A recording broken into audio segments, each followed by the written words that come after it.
আজকে আমাদের পবিত্র রমজান মাস শেষে আমাদের প্রতি বছরে নয় এবারও ঈদ উদযাপিত হলো।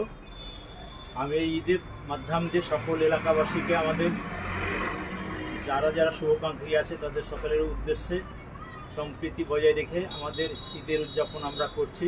সবাই মিলেমিশে যেন ভালোভাবে থাকতে পারি।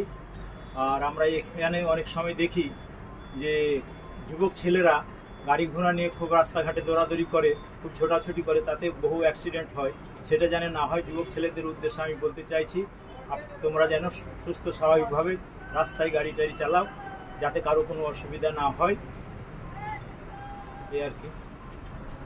সকলের উদ্দেশ্যেই ঈদের শুভেচ্ছা বার্তা সকলের প্রতি রইল। সবাই যেন সুস্থ থাকে, শান্তিতে থাকে। প্রত্যেকটা ধর্মের নির্দিষ্ট একটা নিয়ম আছে, সেই নিয়ম অনুসারে নিজের নিজের ধর্ম পালন করবে, কারো যাতে কোনো অসুবিধা না হয়। আমরা একসাথে এই ভারতবর্ষে বসবাস করছি, মিলেমিশে থাকতে চাই, মিলেমিশে আমরা আছি, মিলেমিশে থাকব।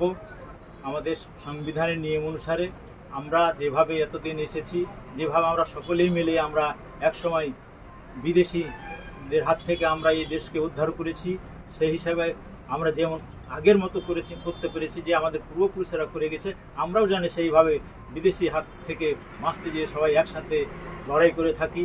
আমাদের ভারতবর্ষকে পৃথিবীর মধ্যে 3-4 নম্বর থেকে আমরা 1 নম্বর 2 নম্বরে আনার চেষ্টা করব, যাতে ভারতবর্ষের সমস্ত মানুষ যেন সুখে শান্তিতে থাকে।